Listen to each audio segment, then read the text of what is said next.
Hi, welcome back to Event Ready Podcast, where we talk about our roller coaster ride of being a live event artist.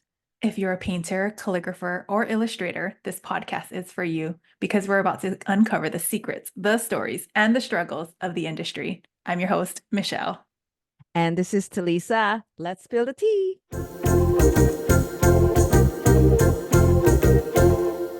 All right, who's ready for some bottle painting? Oh, this is a fun topic. My favorite. I love all of them, but Mhm. I think this is my This favorite is one. your bread and butter. Oh, yes. Should we get into it? Yes. Okay. Okay. So last episode we talked about engraving, and we did mention that bottle painting and engraving are pretty much sister niches because they work together very well. Because engraving you're like personalizing, and then bottle painting is you're customizing. So Mhm. we are focused. We are specifically gonna talk about bottle painting with our bottle painting queen, Michelle. Oh my God, not queen. So what's the tea, Michelle? Spill the Oh tea. God. Slow painting and fast painting serve different purposes. One is meant for events and the other is not. Oh, I agree. Yeah. Yeah. 100%. Um, Yeah. We're going to get into that. we're gonna get into that. So we're gonna Yeah. talk about our Mhm. examples, our expertise and execution and everything. Yeah. Um, but before we get into that, I just wanna like let's share how let's share with the listeners, how did you start bottle painting? Oh, okay. So bottle painting, it's not really like something you think about. And then painting on glass is like something that I never thought I would do.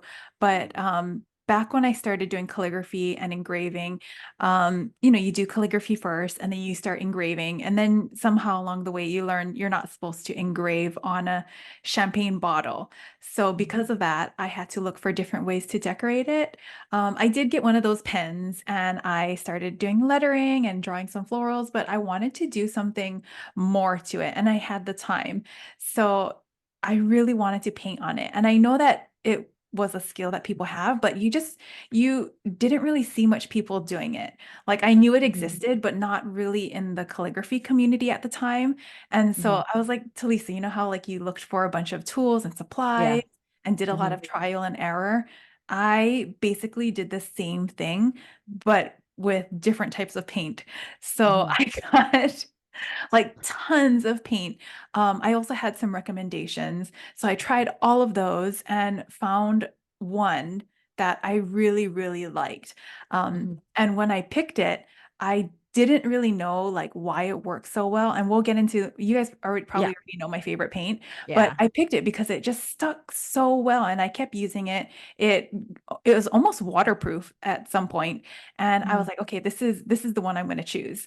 And then Mhm. later down the line, I found out it's like formulated with a special, like patented formula. So I was like, okay, Mhm. that's why I like it. But anyways, so this paint, it was something that stuck really well to a glass surface. Yeah. And from there, you kind of have to modify your painting skills to learn to paint on a smooth, slick surface. Like Yeah. I was used to painting on wood and canvas, and then when you start painting on a different surface, it's like so different. Yeah, Like on you're glass dealing, specifically. yeah, it's like painting on like on something slippery. Like Yeah. it's Like a it doesn't stick. problem. Yeah, it's definitely trickier. It is. So Mhm. I had to train myself to first learn how to paint on glass. So Mhm. if finding tools and supplies weren't a struggle, the next struggle was getting it to stick on the glass and finding a technique that works. So in my studio, because I was painting a champagne bottle, like I could take all the time in the world. And when I was finally done with it, that felt like a huge accomplishment that I was able to, do it in my studio. But then I wanted Mhm. to offer it on site. So then I had to redo the whole technique again because Oh your my God. painting in your studio is not the same as when you go on site and you paint there. It has to be very fast. So Mhm. again, it was modified for that. And this was over, I don't even know, like maybe 6 months or so that I was just playing around with paints, trying Mhm. different techniques. And, you know, when I finally got it, that's when it stuck. I was like, okay, this is the technique you use for fast painting. And then this is the technique, or you can pretty much use any technique for like a in studio kind Slow of painting, painting. yeah. Yeah. Yeah. So that's kind of how it started. Mostly a lot of it just from trial and error. Like you want to do something so badly and you're like, I'm just Mhm. gonna I figure it love that. I love the drive that you have. I'll be honest with you. So I have seen like bottle painting at events before, but I knew how to paint, but slow painting. out. I think one thing that stopped me from trying bottle painting on site, what really intimidated me was about the tools itself. Like which paint that works. Like how am I gonna be sure that it's gonna stick and then, dry fast and everything. So like it was always intimidating for me for years. Mhm. So like you did all the homework, Oh my God. so we didn't have to. Oh, thank you for taking my recommendations. Oh my God. It's still like I can't I have to say I thank you so much though, Oh, because I engrave so much, adding that painting, it really complements the all the services that I do. So it yeah. does. And I bet your clients were like so happy that you could offer like another service on top of all of your services that you Yeah. already have. But yeah, I wouldn't have done it without your research and one. I took your Oh, course, the beginner, because I'm like, I need to know all the tools and yeah. like Oh my what technique and method that can actually work for I was gonna say that was like when we first met. I know that's how we like literally I bonded. know. I was like, I hey. was like, no, wait, is that Talisa? Like, is that Talisa's name? Oh my gosh. No, like Yeah. we bonded over the fact that Mhm. I just launched my engraving course, and I Mhm. think was that the same year? I It think was the same year. We were like just months yeah. apart. Yeah, and then and I saw that you were launching a bottle painting course, and I'm like, "Oh my God, I need to be Yeah. friends with her. I know. I need to know everything." I'm And then like, of as soon course as it's out, I'm gonna be one of the first students. you Like, were. I was gonna cry. Like you don't even mhm. know. And then we just bonded on so many other levels that we're like, okay, Yeah, we're just besties already. and here we are. And here we are. Okay. We can go on forever about that topic. Yeah. But yeah, so anyway, so you basically figured out the tools to use to so then you can have a quick turnaround. So like what Mhm. are the tools and supplies that you use for event bottle painting? Okay, the first one, like we have to talk about the paint. Yeah. So I really love the folk art multi-surface acrylic paint. So that one, as I was mentioning earlier, that one is made with a patented polymer resin system, which means Mhm. once it starts touching any type of surface, it starts to harden immediately. So it works really, really well. You can use it for like pretty much anything, like what glass, of course, wood. Sometimes I use it on canvas, plastic. It's meant for different things. And boxes. I use it on even Oh, like packaging mhm. boxes. Oh, right. I saw your like the perfume comes in a super fancy box. You Yeah. can use it for that too. Yeah, it's so Like that's why it's yeah. multi-surface. Exactly. It's living up to its name. So Mhm. I really love that one. And I also love that it comes in like so many different colors. Like I Mhm. have tons of colors because when you go on site, you don't want to mix colors as much as possible. I mean, you can, but like that just takes up time. And Slows you down. it Yeah. does. Sometimes like I will mix in like a little bit of it like a little bit of black if I want it to be like a shade darker, but usually I would just stick with the regular color. It's so Mhm. much faster. So I have like a ton of colors that I bring with me and I just go from there. It saves time because we're all about being efficient, right? Yeah. This brand makes like tons of paint, but you have to make sure it says like multi-surface on it Yeah. because there is just regular acrylic and I've tried it and it scratches off so easily. Like you can just get Mhm. your fingernail and scratch it right off, but the Mhm. multi-surface one, you can actually like try to scratch it and it stays on like really, really well. It's like as hard as a rock. Oh my gosh, yeah. Like if you left it there for a day, like good luck Mhm. getting it off. And and you know what I love about it? Because it has that polymer resin system, Mhm. um, I actually don't need to use a primer. You know, that's honestly the best part. You're saving so Yeah. much time. Yeah. I Yeah. just like go ahead, paint. So that's why it's so much faster to paint with this paint. Right? And like Yeah.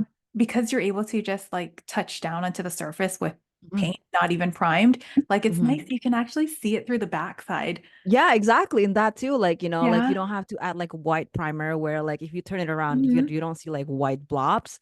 And Yeah. like, because a lot of these perfume bottles are see-through, Hmm. a lot of them. So like if you paint with this, you can like literally see turn around and it's like It's another beautiful painting. color. Yeah, it's like double painting. So, Yeah. Oh, yeah. So a lot of the clear bottles, when you paint, you could see like all the different colors. You don't even have to like, you can just paint regularly and you can still see it from the backside. So that's mhm. the nice thing about it. Um, And so yeah, I really like that paint. I've tried another brand, another, I think it's Americana Uh-huh, uh-huh. multi-surface paint. So that would be my second choice. Um, I used to do like trials where I get like a huge glass bottle and then put different paints on it with the names. And then I'll put like hour, 15 minutes, 1 hour, 2 hours, 3 hours, a full 8 hours. And then I would do like a Mhm. scratch test at every Yeah, hour. So I'd get my fingernail and try to scratch it off. yeah. Those were really those two were the best ones. And I have it on my Instagram too if you guys ever want to watch it. Yeah. Um, You did this and you have a blog about it too, right? I I think. do. Yeah. Oh Yeah. yeah, I forgot about that. Yeah, make sure we're gonna Yeah. link that in our description where you Yeah, can so find I that. did put that one on it too. And then I also did like waterproof test. Mhm. So you Oh, can, so like if you do because champagne because you have to put it yes, in a chill the place so ice then bucket. yeah, that makes sense. Like I want people to drink these things. Like I want people like when they receive it, I want them to put it in the ice bucket, drink it and Yeah. enjoy it like normal because that's what it's made for, right? Yeah, exactly. Well, I don't drink, but like I know All that's what you right. guys do. Right. Like you can't drink warm champagne. Like that's not happening. It needs to I be don't chilled. drink, but I know that that's wrong. Yeah. But you know. Yeah, that's like it's a given. Mm. So, yeah, definitely you'll be able to do that. So, Mhm. that is like the number one thing that I love about this all the tools and supplies.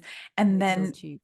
it is. Oh, yeah, I didn't even talk about that. Like the price of it, usually if you can find it, it's around like $1 to about $2. $5. Yeah. Yeah, $2. Yeah.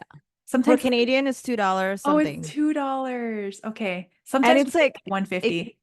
it's so much like you don't need a lot. It's So I it's think like it's 3 ounces. So yeah, that's which it's is a a lot. lot. You don't even have to use that much. Like when I Yeah. paint, I just scoop like Mhm. this much. It's so tiny. You don't need a lot. Um, Mhm. so inexpensive. And just remember, like if Mhm. you are picking your own paints, like the most expensive paints aren't necessarily the best ones. So I know there's a lot. There's artist grade, there's craft grade, But they're but for canvas. right. They Right. are different purposes, right? Yeah. Yeah, Not different tools. multi-purpose. No, it's Yeah. just for that one purpose. So, yeah, that's why Like I'm pretty definitely. sure it doesn't have the polymer resin system. Oh no, no, no, no. Right. No. I forgot Um, that. yeah. I mean, they're great. They're great for like, painting on canvas or Mhm. whatnot, but Right. No, I yeah. mean, I paint on canvas too. They're really Yeah. great. Yeah. But yeah, it's just a different purpose, different Yeah. surface, different purpose. That's all it is. Mhm. Um, okay, so we have the paints. We also have the brushes. So Mhm. I really recommend using a soft bristled brush, soft bristle brush. So those it's recommended for the smooth surface because when you glide your brush across, you want something Mhm. that'll apply the paint very smooth and even. And I found that soft bristles will do that. If the brush is too coarse, like it feels almost like horse hair, it'll leave streaks on your painting. Makes sense. like Yeah. as soon as you touch it. Like those brushes are great for canvas, but like painting on glass it's just it's not giving. So you need the soft one. Yes, agree. Yeah. And then we also, I have to put that in there. We also have bottle painting brushes. Mhm, So we all came up with different sizes that we consistently use. So mhm, Talisa helped with the sizes, and Flo also helped with it too. So we have the two sets. We have the beginner set, and then we also have the advanced set, which each ones have totally different brushes. Um, mhm, I like to have all of it because you can create so many different things with the different sizes, and they're all mhm, soft bristled. So I like those. But if you have some already that are already soft, definitely use mhm. those first. Yeah. And I do want to say that the reason why we have two types of brushes, because Michelle and I paint with different techniques, um, which is why we have that variety of brushes. Oh, yeah. The technique Mhm. that works for fast painting. Mhm. We both use something very similar, except Elisa's methods are just beyond. Like she can Oh, keep going. I'm still struggling with Michelle's method. So I think it allows people when people learn Mhm. from us, it allows people to see the different Mhm. methods, and then they can even like, use both methods within the same painting. Like there's so many different methods, but Mhm. these are the ones that we're comfortable with, that we teach in our courses, and that we've been doing this. Mhm. So Oh, yeah. So yeah. just preference. Yeah, for sure. Okay, so we have the brushes. The next one, the sealer. Hmm. So I recommend using the Deco Art Duraclear sealer. So that one Hmm. has like polyurethane. It's good for glass, making it really harden. So with Yeah. that one, all you have to do is wait till your painting is, somewhat dry to touch. Like when you put your finger on it, the paint's not on your finger. Then you can get like a separate brush and then just do a thin layer only on the painted area. And that one makes it pretty much waterproof. Um, I've done tests with it to where it's completely dry, and that's when you can stick your champagne into the ice bucket only after you put that sealer on it. So it's very tough. Of course, none of these paintings are super permanent like engraving, because if you really wanted to, you can get something really sharp and like just scratch it off. So Hmm. it's what would you call it, semi-permanent? Yeah, I think like for things that you will, even if it's something that's like you always touch, Hmm. like if you notice, if you're so I buy makeup, and then when I'm putting on makeup, my hand gets like greasy, obviously, like because like I put the oil and everything. So even any makeup label that are like, it will eventually come off, Hmm. because they're basically acrylic based, right? So if you don't touch it very often, then it will be, stay forever. But if it's something Hmm. that people are gonna touch so much, Hmm. like um especially like if it's like a beauty product thing, then yeah, it will probably come up. But like it's a semi-permanent. But this makes it last longer, the sealer. Hmm. It does. I would say Mhm. like if you're painting on lipsticks or like a compact case, those would definitely need something to seal on it. Yeah, for sure. I would say like perfume, you can. If you forget, it's okay because Yeah. most of the Like time you candle, yeah, it just goes on it's your fine. your shelf and it kind of just lives there. Yeah. It just stays there. And it's mostly Yeah. like those are the stuff that doesn't get touched often. Hmm. But So yeah. yeah, the sealer is good for like for those things, and definitely the champagne bottles. It's also good if you're going to put it into a wine cooler to have that on. Mhm. I've tried to put bottles into the refrigerator and the wine cooler without it, and the paint actually starts sloughing off. So, Mm, yeah, you need that sealer you need with that it. sealer. Yeah, Seal it's a it good up, girl. Yeah. seal the deal. Gotta seal the deal with a sealer. right? With Deco Art Duraclear. Mhm. Yeah. Okay. I want to talk about one of my other most favorite supplies. Why do I have so many favorite supplies? Like every supply is my But these favorite. are like your must-have supply for events, and it's This specifically is. for live events, right? So, This is. So a mhm. lot of you guys have seen the Paint Saver box, Mhm. the 24 The color airtight paint saver box. airtight. It's like this Yeah. big. It's like the size of like an iPhone. Mhm. So I want to share like why I started using it. So this was the time where I got hired to work at the airport, Mhm. and I was so nervous and I wanted to bring all 30 colors. Like I actually told the manager, I have 30 bottles of 3-ounce paints that I want to bring in because I think it's gonna be high volume.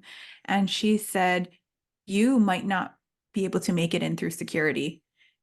And I Makes said, sense. um, yeah, it makes sense because you have to go through the TSA. Like I have to put my bag through that little X-ray thing. And you can bring 3-ounce bottles, but when you have 30 of it, that's kind of questionable. So I was able to get through because I got that tiny little box with 24 different colors. And I only bring like one or two extra bottles with me. So those would be like maybe white and another color that I use really often. But that Mhm. paint saver box just carries so much that I pretty much don't need to refill it after like a week of use. I still have paint in there. Mhm. And here's the thing. This paint box is specifically meant to carry a bunch of different colors on site with you. I don't think it's meant to be saving your paints forever in there. Yeah. So your paints will harden over time, but because of that, that's not really the purpose. So there's a tiny little black spatula on the side of your box. That's actually to scrape out your paint. So when your paint starts to harden, use that and take it out. I would recommend not filling up your paint all the way because it's going to harden. Yeah. Um, Agree. I if made a you're, mistake for that. yeah, I mean, if you Yeah. know you're going to use all that paint, Mhm. like you can fill it up. But for me, I only fill it up halfway. I never go more than halfway because Mhm. that's a lot for me already, and I'm still wasting some of the paint. Yeah. So it's just a way to carry it. Otherwise, taking 30 bottles, that's heavy, and you don't want to have to deal with that. And also like um you sometimes have tiny desk Yeah, painting. I know. Like I barely could even fit like my watered container. How are you going to Mhm. deal with all the bottles All that come these with you? bottles and then like rolling over and then it looks messy. Like you have all these bottles that you have to paint lining up Mhm. for you and you have all these paint jars and you have to keep squeezing it out. It's just not practical to No, bring the whole bottles onto your desk. and it looks messy too. Yeah, just keep those home. Yeah, keep it home. Just have like the Yeah. little colors. And also like if you're in between customers, you can put the lid back on to keep it from drying out. Yeah, I do that for Yeah. sure. Because like Toronto, like it gets when it's especially when it's like cold, like you can dry it up, right? So like Mhm. if I'm engraving, then I like just close it. Mhm. Yeah. And And then, oh yeah, you want to protect it from the engraving dust too. hmm Rather than, if you had blobs of paint on your palette, they're going to dry out. hmm They're going to get like dust in it.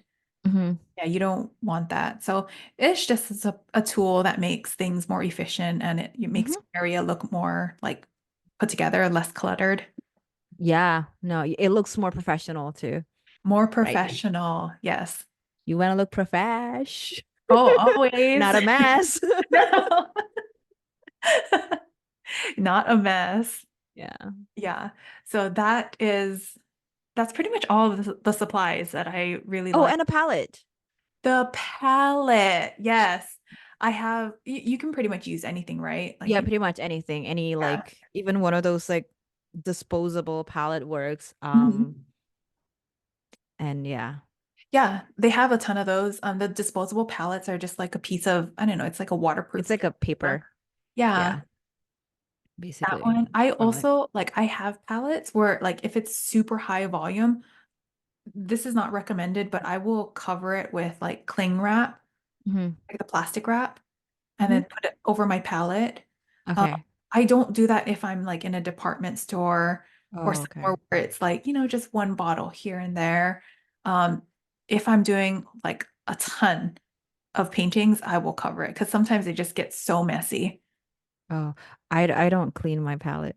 Oh, that's I love the colors. that is actually a personal preference. Um, Yeah, it's yeah, this is again like see like we're both artists, but we have different preference and there's no right or wrong. right. And I really like your palettes. Like it's just so colorful. it just I don't I even don't know. know, it makes me happy. Okay. See, you like that. And that's fine. But like Yeah. for me, I don't really have OCD or anything, but like I want to show up with like soup everything like super clean. Clean, yeah. It just makes me feel like I can get started. Hmm. Um, and that's okay. Like if Yeah. you do either one, that's fine. Yeah, yeah. It's There's just no how right you or want to wrong. show up. Yeah. Oh, okay. Yeah, the palettes. And then of course you have your like your rinse Your jar. rinse jar and everything, yeah. Hmm. Um, how's your rinse jar? Just like the regular, just like a rinse jar, or like do you have any, I don't know, specific tools of rinse? Because like for me, I like the rinse jar that has like some sort of a cage. Hmm. So then like when it cleans the brush, like the remnants, the residue is like Hmm. underneath. And it cleans Oh, faster. yeah. I got the same one as you, actually. Oh It's yes, a yes. little pail container, Yeah. like little, Hmm. I don't know, metal, and then it has a cap on it. Hmm. So I have that one. I also like having that little watertight cap on it because Yes. sometimes you cannot dump out the water when you're on site. Like you kind of just have to take Yeah. it home with you and deal with it when you get back home. I dump it in like the parking lot. Oh, okay. I mean, I'm so tired after I just bag everything up and I'm like, I just want to go home. Yeah. Um, yeah. Yeah, you No, it's true because it's like right. sometimes like the washroom, like Hmm. there's like line up, and I'm like, Hmm. mm. Yeah, I know. I just, Yeah, just get yeah, rid of it somehow. Um, yeah, yeah, my that container is actually for like oil paintings. yeah. That's But why it, they have that little cage, that little removable cage at the mhm. bottom. So yeah, like it has, you can have the residue fall to the bottom and then you just have the water at the top. Of course, the water still gets murky, but Yeah, but it doesn't actually have any impact on like your paint color, even though like your paint is like muddy. Like I never change my water I never change ever. either. You don't need to. Yeah, because it's not watercolor. Like watercolor, it will be affected because it's Mhm. water, and then like it, like if you use so much black color, and then like Mhm. the color becomes like so muddy, and then if you're trying to Mhm. use like yellow, it will show. It'll Mhm. eventually like show like like the residue. But then when it comes to acrylic, like once the residue, like the remnants is like underneath, like your muddy water is not gonna have an impact on the color of your paint. Like No. you can still have like a bright pink as you paint. So Mhm. Oh yeah, I have like sometimes I'm leaving and my water looks like chocolate milk oh my and God, my yeah. paintings still look fine. Yeah. So technically you don't need to, but I Hmm. do have a little trick on how to like kind of slow that process down. Hmm. So when you're painting, if you need to switch colors, you get your paper towel, you dip your dirty brush into the bucket of water, you dip it once, and then you wipe off most of the residue into your paper Hmm. towel. So that when your brush is like visibly clean, you can swish it around in your cup again and just get Hmm. off the excess. And so that will slow the process down, and then you can just throw the napkin away Got it. instead of like putting globs of paint into your water really quickly. Hmm. Hmm. Yeah. Sometimes I forget, but it's just Yeah. Because when you're doing it so fast, you're like you don't think Mhm. like depending on Yeah. your habit, I guess, right? Mhm. And then also like never leave your brushes submerged in the water. Oh my God, never Yeah, that is the fastest way to ruin your to. bristles and Hmm. to dissolve the glue that's in that Hmm. metal part. And so Hmm. your bristles will start to fall out or Hmm. get deformed in the cup of water. Yeah. Oh, you have to make sure that you like Yeah. once you clean it up, take it up. Yeah. And you know what I keep hearing this from my art teacher. I asked her one time, I was like, "Oh, why do I have to clean my brushes right now?" And she's like, "If you don't clean your brushes, you might as well just throw it away." I was like, oh, it's that serious. And like, I didn't realize you're using multi-surface paints. And Hmm. because of that resin thingy, like it Hmm. just gets hard so quickly that, it'll basically ruin your bristles. Yeah. And if you think your brushes are clean, go wash it again because you're still going to get stuff out from there. Yeah. Like you just have to make sure it's super clean. Like try to preserve the brushes as Yeah. much as possible. Like it's like a calligraphy nib. Like they're not meant to last forever, but there's Mhm. things that you can do to slow the deterioration process down. Yeah. Yeah, I so agree. Yeah. keep it clean. Like, Yeah. and after you clean it, like shape it. Like, sometimes with the flat brushes, I just make sure it's like nicely, like the bristles are like nicely straight Yeah. again. They're flat. They're not like soaking wet with water. Like And you, your liner is not like oh my God. like you want to make sure that it still like looks like a liner brush. Yeah, you just want to Um, reshape it. I'm like super careful with the liner brush because it's like super thin, super small, and super Yeah, useful. So like it is. Like you got to take care of your tools. I know. And I also recommended the Masters brush cleaner. Yeah, Um, love that one. Yeah, it's just like it looks like a bar of soap in a container. So after you're done painting, and this is only after you're done, you basically use it like soap. So you just get the water, you touch it down onto the soap, swish it around, and then wash it off. Sometimes I have to do it like multiple times to make sure my brush is clean, but it cleans it off really well. Yeah, Yeah, so that conditions preserve. So that too. good stuff. It is good stuff. Okay. Okay, that was all the supplies. Yeah, so that's all about the supplies. Again, we're gonna link the descript in the description about all of that. So because this is specifically we're talking about like live events and whatnot. And Michelle, you do a lot of events at the airport, which is the duty free shop. So obviously it's always rush, right? And how do you like manage high volume and very quick turnaround? Oh my gosh. Yeah, it's super high volume there and super quick turnaround. It's not like you can tell them come back in like an hour because they're probably going to be on a plane by then. Yeah.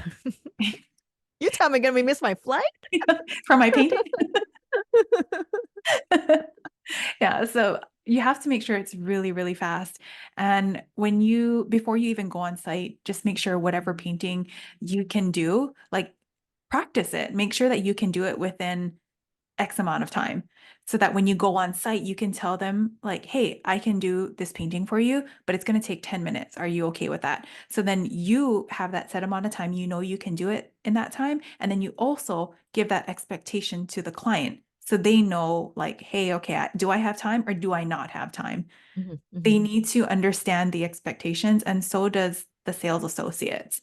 They Yeah. need to, I mean, you don't need to expect them to know everything, but you can communicate with them too, because if you have a lineup of three bottles and someone wants to put a fourth one there, you can tell them, hey, I have three bottles ahead. This one's going to take 40 minutes because I have three ahead of you. Hmm. So you want to have really good communication with them and everyone about the time. It's like with engraving too, right? Yeah. Yeah. So just everyone will be on the same page. So Yeah. having good communication really, really helps when you have to move quickly. Hmm. Another thing that really helps is having like some designs there. You can create some ahead of time, and these are designs that you can offer to the clients because most of the time when they come up to your table, they don't even know what bottle painting is. And then you can't really ask them like, what do you want? Because then, they could say anything. If you give them a limit, like different examples, they can easily choose one from your examples. And I usually tell people like it's good to have at least 3 to 5 samples. You can have more, you can have less. It's okay. But 3 to 5 is kind of like the good number. So you can create different types of flowers, leaves, pretty much whatever you want. And those are things that you just have out. So you can either put it on actual bottles or you can have like photos of it available so they can Yeah. choose from it. I found that makes it easier. Like it just makes the process so much smoother. They can be like, okay, Mhm. yeah, that flower looks nice. I want that. And I'm like, okay, done. It's fast. No, Um, I do that too. It's just mhm, the best way because people can visualize what that look like on their purchase bottle. mhm. So Oh yeah. highly recommend it. It is. And then if they want any modifications, like you can just offer to change the color from there. Like if the flower's pink and blue, you can be like, okay, well, I can do it in like black and white. Like Yeah. it's same technique, just different colors. And that reduces the stress for you because you know that you can do that flower very quickly. Mhm. I know that it will be completed in that amount of time. Um, Mhm. if it's super high volume and you really need to like go faster, you can even simplify the design by maybe adding only one flower instead of two. You can lessen how much you do, Mhm. or maybe less greens around it. You can always like simplify it to make it Mhm. faster, just depending on like how much need there is. Um, and then the last one, probably like this is the one that I have a lot of trouble saying no to because I Mhm. really like painting. Um, I really have a hard time saying no to custom orders. Uh, I really love painting like all different things, but when it's so busy, like you can't paint people's pets. Like Oh. like you kind of just have to stick to a flower or I don't know, just something that you know you can do quickly. Mhm. Um, I will say no to all custom orders and have them just choose from my pre-made ones already. And this is, and it's okay. A lot of times they're just super happy to receive the service. Mhm. But at the same time, if I know that I have time, then I can do something a little bit more complicated, like someone's cat or Yeah. dog. But that's only if it's not a high volume thing. Yeah. If they're willing to wait, sure. But Mhm. if you're rushing me, no. Right, right. Like, And you have to ask them like how much time you have. Like, I would love yeah. to paint your dog, but if you only have 5 minutes, I can't. No. It's a no, yeah. Yeah, I think they'll understand that it will Mhm. usually take time because like when it comes to pet portraits, it's like obviously it requires some layers, so it requires a longer time, Mhm. and so that just you just need to have a clear communication with the customer and associate. Sometimes they can be really pushy though. Mhm. Um, but like if they're pushy and then you like push back, well, it's gonna take 45 minutes because now I have this much. Mhm. Or like sometimes I would ask, okay, so like when I do bottle painting, it's usually at a department store. Mhm. And a lot of times the shoppers are online shoppers or like, private shoppers, so they're not in the store.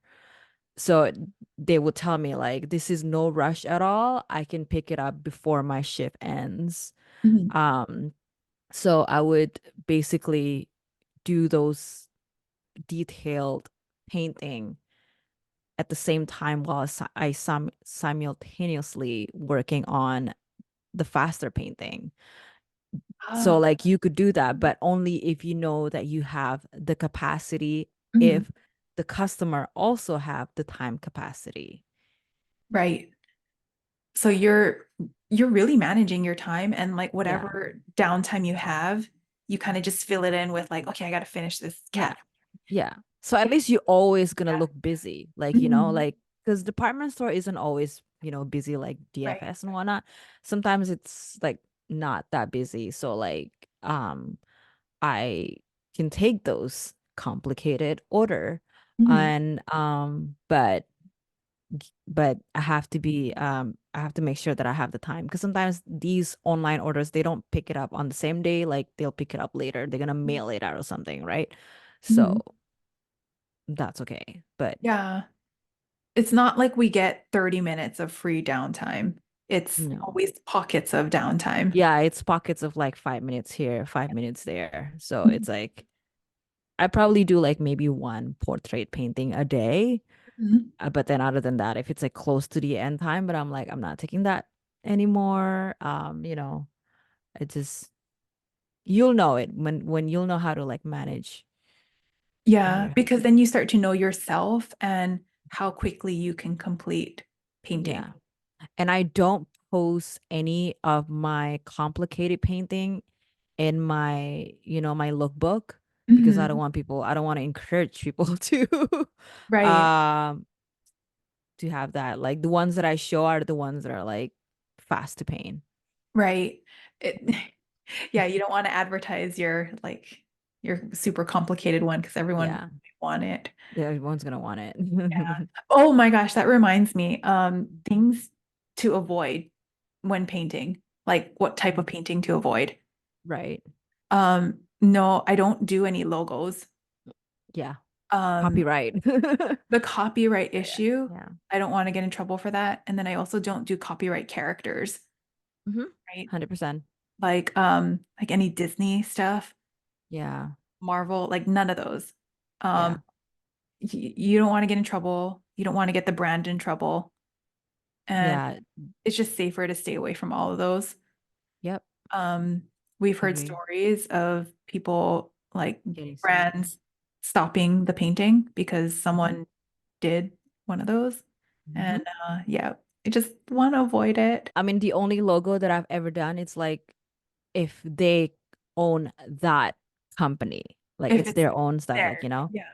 and Hmm. it's not too complicated. But for sure, no copyright infringement stuff because like it's you're slapping like a copyright issue to like someone else's brand, like Diptyque or Joe Malone, and then someone sees it, Disney Hmm. sees it, they can like sue the brand, and then like you're gonna get in trouble, Hmm. and then they can take out the whole Activation. boutique out of the department. Um, so like you don't want to get there. Like you don't want to be the person, Hmm. the culprit of like Hmm. stopping the whole customization. So Yeah. yeah, Yeah. So just stay away from that. And a lot of times we're just painting like flowers or yeah, leaves or, yeah. nothing too serious. Okay, so the tea that you spilled was how slow painting and fast painting is different. Mhm. One of them is for like events. Can we talk a little bit more about how, okay, personally, I Mhm. was so scared of like doing bottle painting at events because I like the pressure is just it seems so intimidatingly a lot Mhm. because of the whole fast painting thing because I was a slow painter.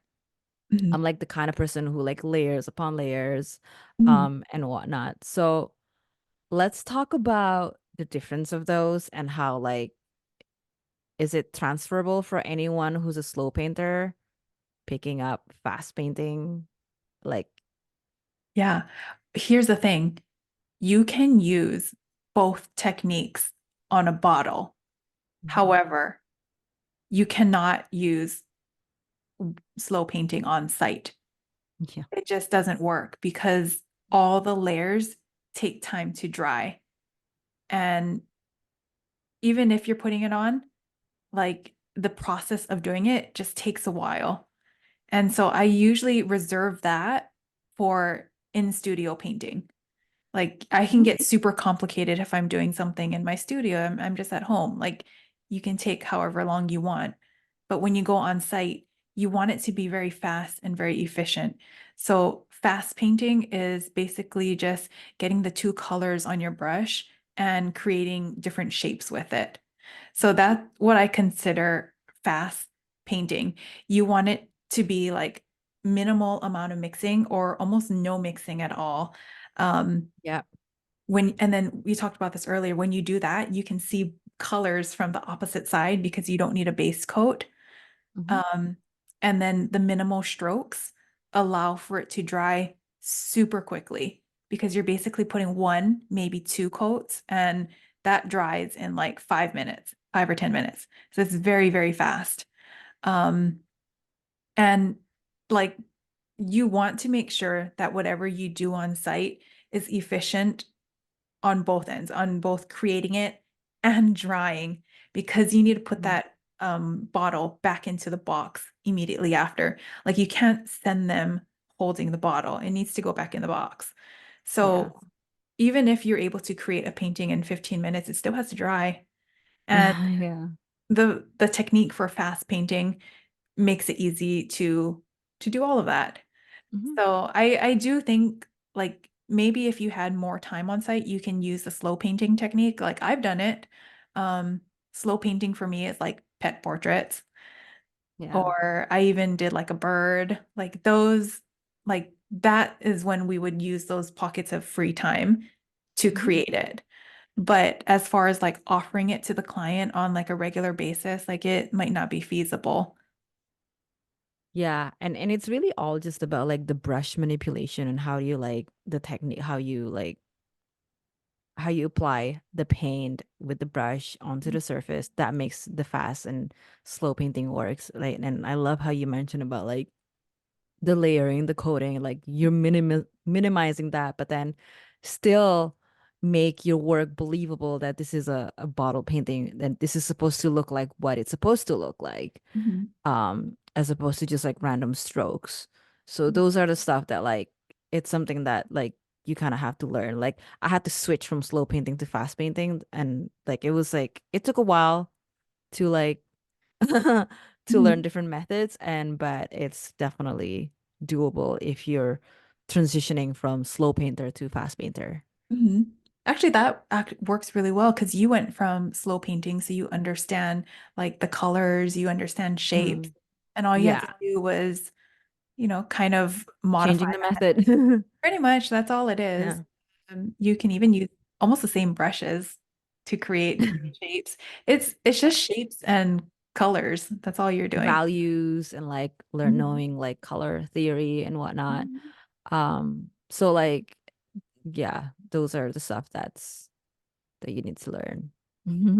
No, it like once you understand like just making like the certain strokes to create the petals, like Mhm. that the petals of the flower, like it becomes really easy and you understand like how you can create value and depth with like Mhm. two different colors, and that's the colors that you load up onto your brush. Mhm. So we always start off with flowers because flowers are always Main important. character. It is the main character. It's it's also one of the easiest things to paint because, Mhm. of all the imperfections that come with it.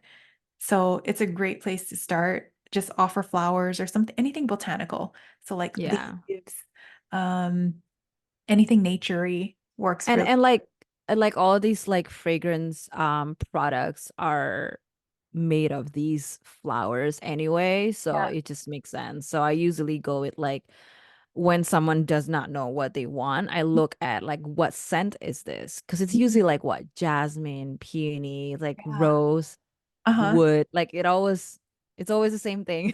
Yeah. Um, and those are the ones that are probably you're gonna like be painted. You know how many times that I painted peonies and roses? That's your signature flower. Because a lot of perfume fragrance have these scents. Mhm. Um, so it just kind of makes sense to include one of the notes as part of the design. Yeah. And I think it's so pretty, just the way that you do it. And Oh, it matches the bottle too. yeah. I So think, yeah. Thank you. there's And so is yours. yeah, I have a go-to flower. And honestly, I don't even know the name of it.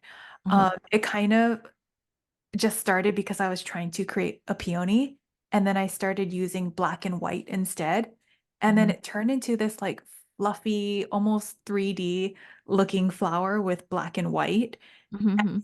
Now that is like my number one most requested flower. Really? Yeah. I And I love don't that.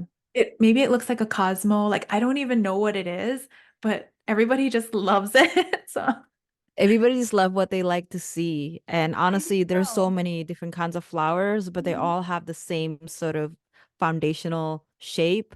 Mhm. So, So you can get creative pretty much. yeah, pretty Yeah, like much. that flower probably came about over the past 2 years where I'm like, I'm just gonna like create something. And I just like to play around with different colors. Hmm. But that one you can do like pretty much anywhere in the bottle. You can create a huge flower or you can do like little tiny ones all over the Yeah. bottle. So Yeah. yeah, just It's get very creative. versatile, yeah. Yeah. All right.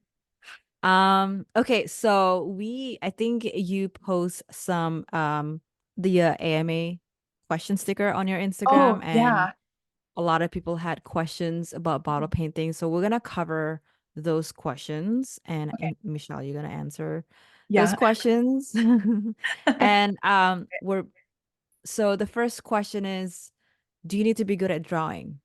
You know, it really does help if you understand the foundations of drawing. And this is because there's so many different angles to things that we look at. Like, let's say there's a flower. So if you look at directly at the flower, you can see like it's huge. It's big. It's right in front of your face. Like pretend you're looking at a sunflower.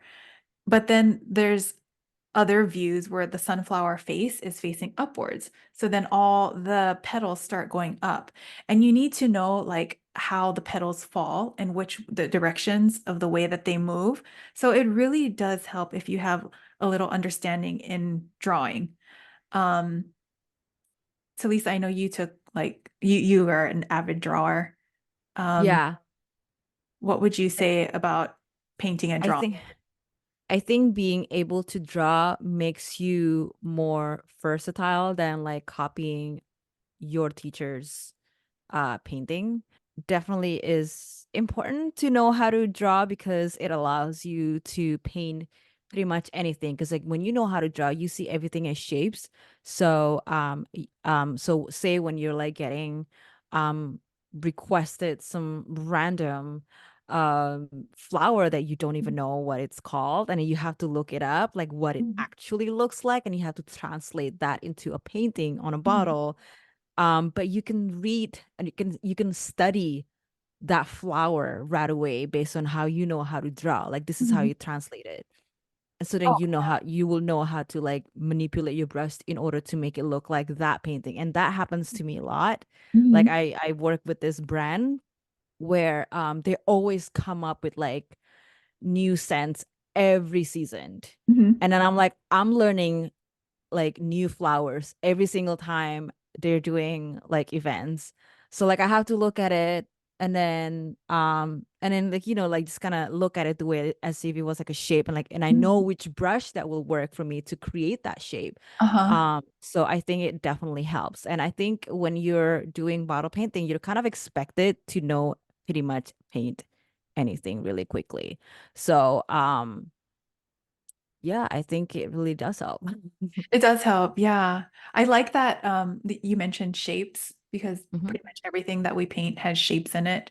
Hmm. So it's about learning how to break it down and then go from there. So when you start drawing, like that's kind of the foundations of drawing and they teach you all of that. So it definitely helps. And then also you get to learn about like shading and Yeah. light. So yeah, I would say it does help. It Yeah, doesn't have for to be sure. extensive, like you don't have to be drawing for like your whole life, but just like an understanding of it would be really Hmm. good. For sure. Yeah.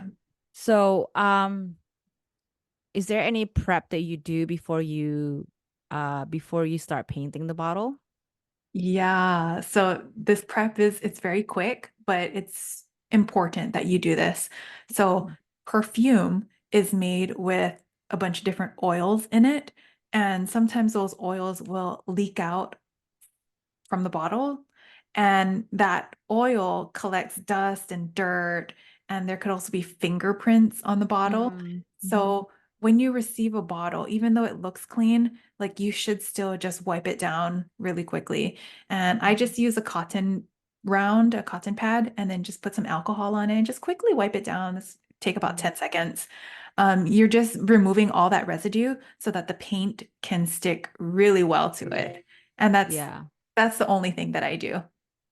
No, yeah, definitely. That's kind of important too. I actually always, well, if I don't forget, Mhm. I wear gloves, like the cotton gloves, because like Mhm. I, when you're painting this tiny surface, you're touching it a lot too, right? Mhm. And sometimes they ask you to paint like all around the bottles, and then and that's why I like to use the cotton gloves as well to like because once after you clean it all, and if you touch it again Mhm. because of your sweat and grease, Yeah. And then like, it'll touch, you'll have fingerprints again. So like it also helps wearing the cotton gloves Mhm. when you're painting these as well. So Oh you yeah. don't get that fingerprints. So you don't have to Yeah, keep like cleaning up the surface I before. know. I don't like Yeah. seeing the fingerprints. It's like, look at this, it's so pretty. Then like I I see know. fingerprints. I know. Like, I don't think clients want to see that. Like, if they're opening up the Yeah. bottle, like it's a gift and like, oh, It's like, oh, it's fingerprints. Someone touched it etched. already. Yeah, you just want to take all of that off. Yeah. So yeah, don't forget to wipe it down. Mhm. Um, so how can if someone's interested in like picking up bottle painting, like how can they start? Ooh, okay. So, like I have on my Juniper Calligraphy YouTube channel, I have some free resources there. So there's like mini tutorials, super great for someone who has never picked up a brush before or is like not even familiar with bottle painting. I think that would be a really great place to start. Also, we have free tutorials on our courses. So there's Mhm. a free tutorial in our my fundamentals of bottle painting course, and there's also another tutorial on our advanced course. Yeah, I So remember that one. yes, yeah, that I really like that one. That one is I think a water lily, and you did the Orange. orange to Lisa. Yeah. Yeah, so those are super cool. Great tutorials. I also have a Skillshare class.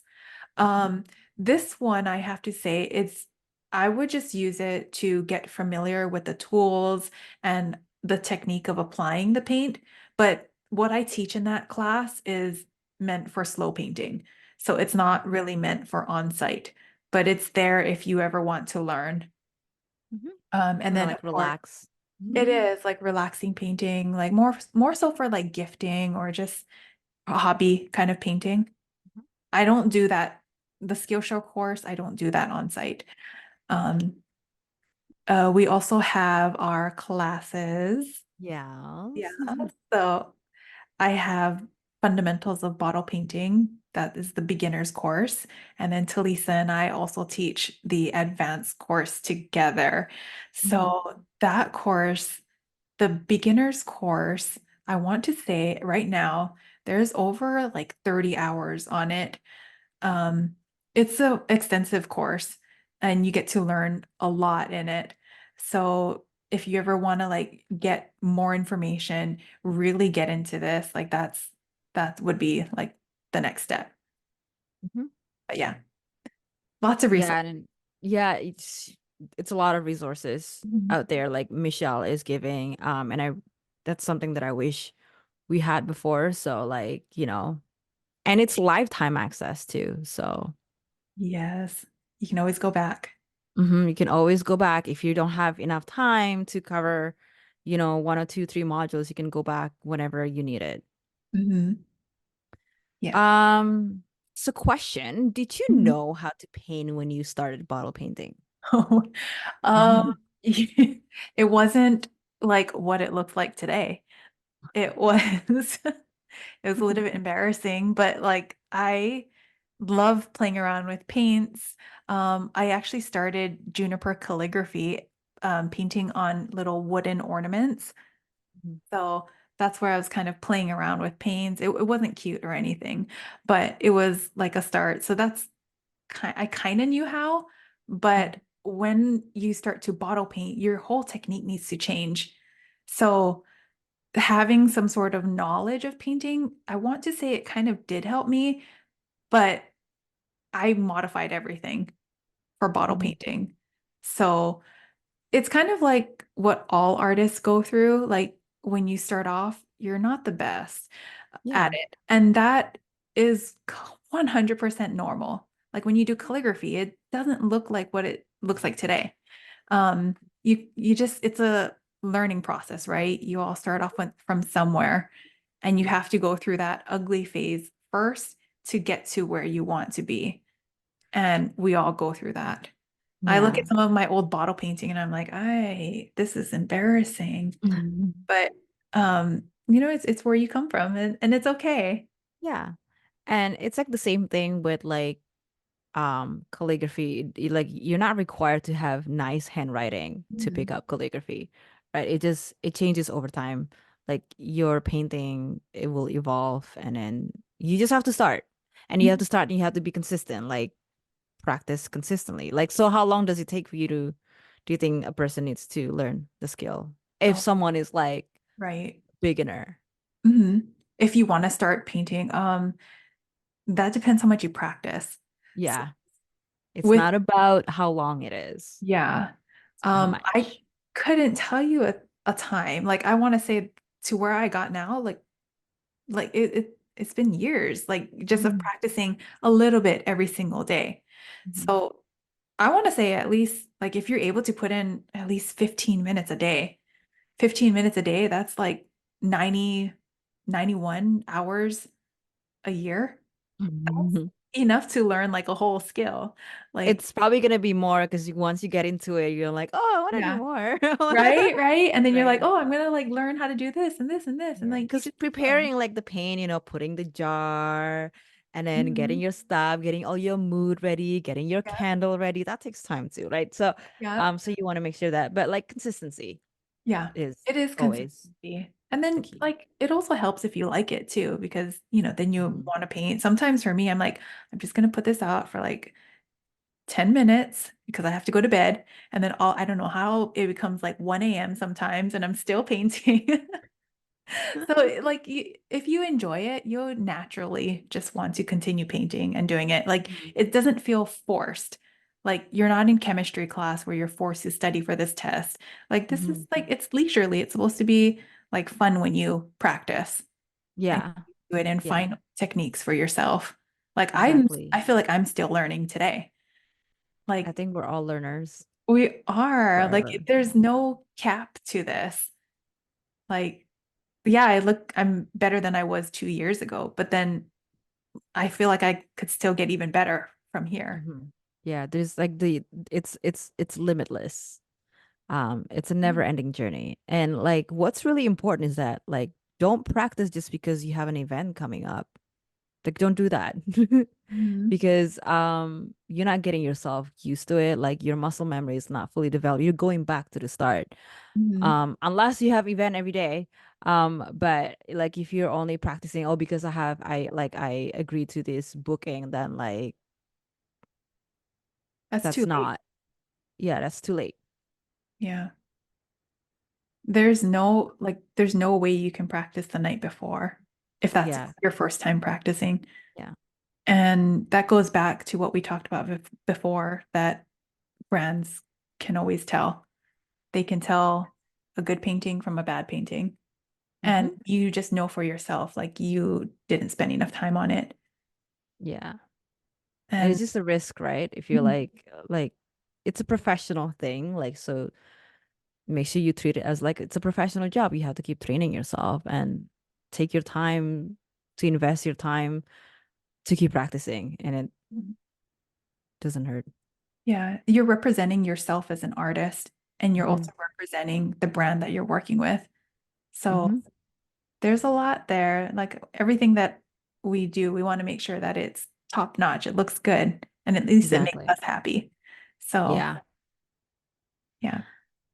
So, there are some more questions that are like marketing and sales related that came from Ooh, that yeah. AMA sticker. So what is the best way to market yourself? This is like a very loaded question. But It is. what is, if there's like Mhm. one advice, what would it be? So in this industry, like we're all doing on-site events, you can always go back to some of the clients that you worked with or talked to before, and just offer this new service. Mhm. Bottle painting, it's not new, but I would say it's fairly new for our industry. So most of the times their brands are used to calligraphy and engraving, but they haven't really seen bottle painting yet. Mhm. So I think going back to them and offering it could be a great way to start. Yep, I agree. That's what I did. I just told Yeah. my client, "Hey, listen, I do this now. Yeah, right. Do you I'm want me to bring my paint?" And then, right. yeah. Yeah. That's actually how I got started painting with DFS, they asked Mhm. for engraving, but I was like, I can paint too. And they're Mhm. like, we don't really know anything about it, but you can, yeah. You can educate. Yeah. Yeah, you probably might need to educate them like, hey, like this is a new service. It takes like this amount of time, and then the clients can go home with the bottle after. Mhm. And it's it's new. Like they haven't seen it before. So Yeah. It's I new to think a lot of brands. mhm. And it's also becoming one of the most highly requested services. Mhm. Um, I would say almost mm, it's a high, I would say almost 90% of everything that I do is bottle painting and engraving. Yeah, So it's popular. it is. Yeah. Get on the train. It Well, is. I don't think it's a trend. I disagree that it's not a trend. I think it's Mhm. just something that like a lot of calligraphers just like recently knew, but it's been a while, so Mhm. it's not gonna like be forgotten. So I think it's just something that will be popular. I mean, it's already popular, but it's gonna be even in more demand the more that people see it. Mhm. Um, so does that mean that it can be a consistent way to make income? Um, it's like with anything that we do, like with our calligraphy or our engraving, it's very Mhm. seasonal. Mhm. So we get hired around like Christmas time, any sort of like Valentine's Day, Mother's Day. It's Mhm. exactly the same. It's no different from that. Yeah. Yeah. But also in asking that question, Mhm. you also need to consider the market. Mhm.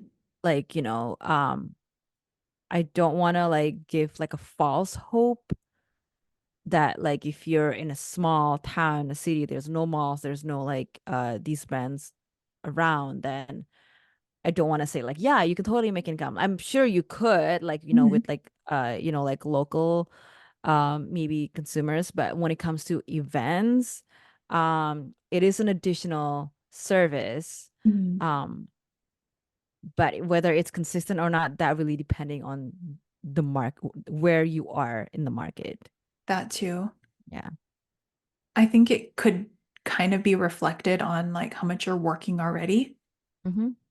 and then what are the needs from there. Yeah. So it's different for every city. Some people are Yeah. in super huge cities where they're Mhm. consistent, and then some are in really small towns. So Yeah. it's all different. I couldn't really say. Yeah. It's all different. Yeah, but you know your market best. So Mm-hmm. go from Exactly. there. Yeah. And what kind of events that you should not pitch bottle painting?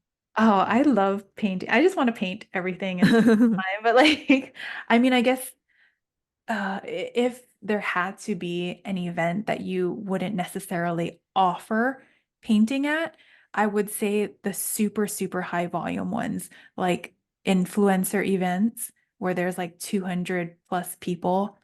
Um, unless you can hire multiple painters at once, Mm-hmm. doing 200 bottles in like 4 hours is unrealistic. So you kind of have to know how much volume there's going to be, Mm-hmm. and then like see how much time you have.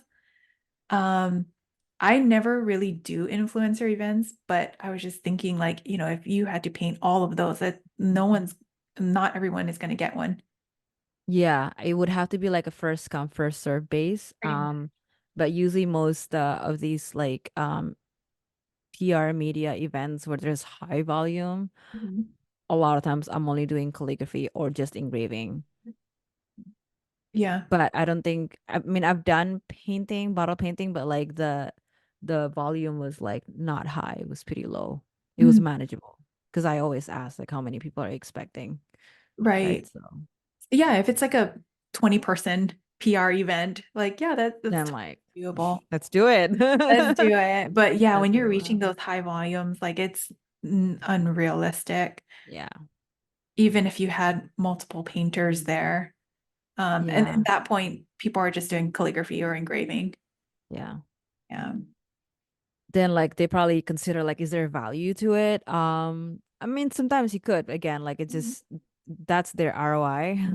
Hmm. But at least you should know your capacity. Hmm.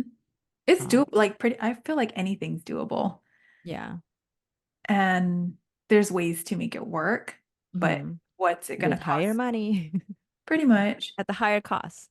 Yeah. The budget just have to be higher. Just a little bit. So is it consistently popular with brands, you think? I feel like it's almost becoming very popular with brands. Hmm. Like they're just starting to find out about it and Hmm. they're requesting it. Like I feel like we're not even at the peak of Hmm. this bottle painting yet. It's still growing. Hmm. Brands are slowly starting to see like this is something that they can do on site. There's more Hmm. people starting to offer it. So I would say yes. If anything, we're like still so far away from this blowing up. Yeah, And that's it's why still I'm only. like, we're in the baby stages. No, I'm with you in that for sure. And then these companies and brands, they want their products to be sold, and people are like collecting a lot of stuff. And they want something that people can, like, limited edition kind of thing where people can just like only one person can have this. And then Mhm. and that tells more story about the consumer. So I think that's why it's becoming more popular. There's like that connection. I want this painting to be on this product that I'm buying because this flower represents me. And then there's that connection. And I think that's because of that, it Mhm. becomes more and more popular than just Mhm. like seeing your name over and over again on the products that you keep buying. So, and Right. every And painting is different, right? uh-huh. Um, so yeah, there's definitely a value added to have a painter, and machines cannot do this. I mean, I can't think of like a machine doing a painting. If there was like an Android doing painting, that would have been too expensive. Like one Right. Android bot, it's like $1 million. It makes no sense. So like it makes sense to have an artist doing it. So I know. it's just like a different, like elevated And it's not like experience. you can talk to this android. Yeah. And then like people seeing Yeah. colors from far away and then they see you holding a brush. Hmm. It's like, whoa, like, what Yeah. are you doing? What is this? Ooh, Right. I like it. Yeah. Picasso. And it helps sell. Bob I mean, then Ross. people feel like, oh my God, this is a perfect time for me to buy something for my brother Mhm. who's getting married for this. And then it's like, Yep. it definitely helps the sales. Oh, for sure. Mhm. Isabel was saying it's like in the last calligraphy podcast we did, she was saying it's like a magic trick, right? Mhm. Like people are so amazed that you can do this. And Mhm. most people have never seen like a live painter before. It's Mhm. really not common. And for Mhm. them to see you painting directly on their bottle that represents something, that is Yeah. so meaningful to them. Yeah. Yeah. So, It's giving it puts active in activation. So like it really oh, activate it activates your feelings and like, like emotions. emotions, right? Mhm. So yeah, definitely getting more popular. That's why they call it the brand activation. Hmm. I got it now. Yeah. Okay, there's more questions. I think we answered this already. If someone asks if do you provide a painting catalog for the client to choose at the event, and then you kind of go over like, Yeah. preparing 2 to 5 samples, Mhm. whether picture or like physical. Mhm. How do you decide on a design? Yeah, we kind of touched upon that one too. Yeah, we did too. Yeah, I Like, know Talisa likes to paint the notes of the hmm. fragrance. So Hmm. we can do that, or you can just give them the like the photos, samples. Hmm. Yeah. And how long does it take to paint a bottle? Well, this is different for everyone. So I would say to time yourself. So that's your Mhm. expectation. But as what I like to do for on-sites, I don't like to take more than 15 minutes per bottle. And if Mhm. it's just painting by itself, then it'll be 10 minutes or less. 15 minutes is with the engraving. In- So you Including the drying time, uh or no? sometimes, sometimes. If they have time, then you can like if they have 20 minutes or so, then you Mhm. can take a little bit longer with it. Mhm. But the drying time, it would be really fast if you Mhm. like bring a fan. Yeah. Bring like a little tabletop fan that you Hmm. just put it on, and then you just have it blowing at the bottle for maybe like a couple minutes or so. If Hmm. you can do the painting with just one or two passes, with one or two strokes, that will dry really quick. But that also Yeah. depends like how much you're globbing on. And even with the technique that I use, like if you're not like evenly spreading the paint, you can get globs of paint in certain areas, and that's the Right. part that's going to take forever to dry. So Yeah. you really have to make sure that you're doing like thin, even coats on it. Hmm. Hmm. Otherwise, it just takes up too much time. To dry. Yeah. And the last question is approximately how many bottles can be done in an hour if you're a beginner? Oh, that goes back to like timing yourself, right? Yeah, I Just agree. figure out how long it takes you to do something and then like Yeah. divide that by 60 minutes and then Yeah. And you then can like, hey, if you're not ready, don't take the job. But if you're ready, go for it. exactly. Yeah. And that will So come from you. Like, what yeah. do you feel comfortable with? There's no one that can Yeah. tell you, like, okay, you're ready now. Like, we don't have Mhm. bosses. It's all like quality control on our part, right? You have Mm-hmm. to know what you're comfortable with and what looks good. So we're always evaluating things. Yep, I agree. All right, so we answer all those questions from the AMA from the Instagram stickers, Instagram question stickers. Mhm. And let's jump into the actionable advice. Yeah. So, Michelle, give us some advice. Okay. Well, there's like classes out there. And Mhm. shameless plug.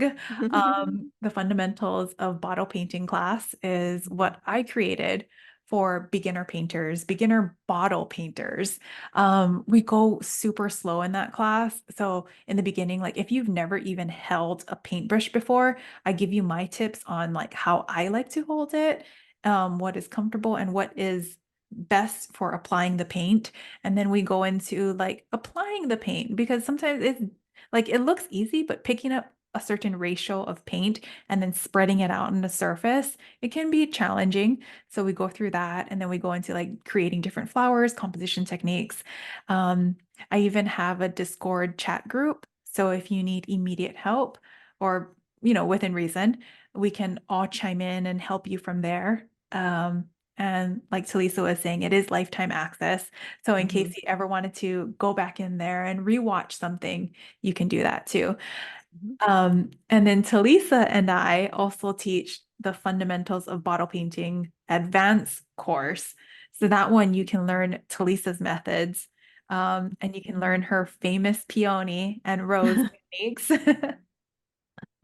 And yeah, same thing, Discord, lifetime Yeah. access with it too. So we Mhm. have, yeah, those two Those courses. resources. Hmm. Yeah. Um, They are investment.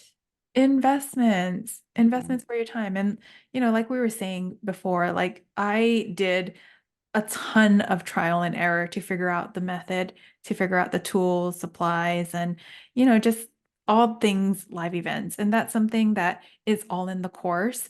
So it really like speeds up the time in the way that you're able to learn it and then start doing it rather than you doing all of these things yourself, like your own trial and error, your own techniques. Um, it just may take a little bit longer, but it's definitely okay. Like if you're the kind of person who wants to figure everything out and create your own, like that's totally fine. It's just there, like in case, someone wants to, speed it up.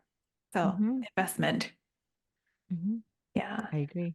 Um, Also, I would say that it helps to understand drawing. Hmm. So there are tons of drawing classes out there.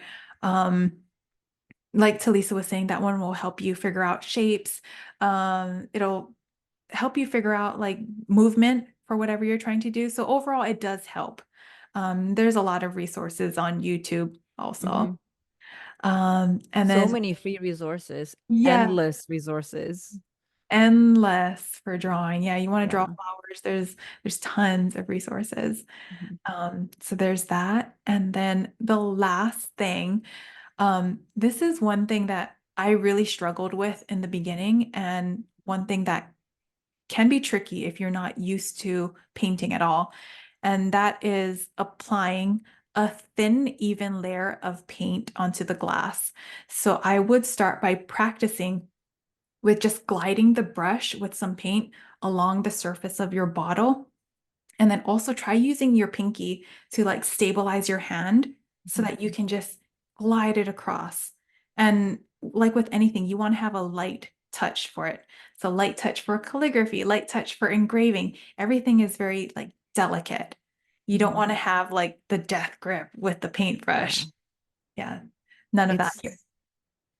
It's It's See, being light-handed is just it's beneficial for pretty much all across these skills that you need. Mhm.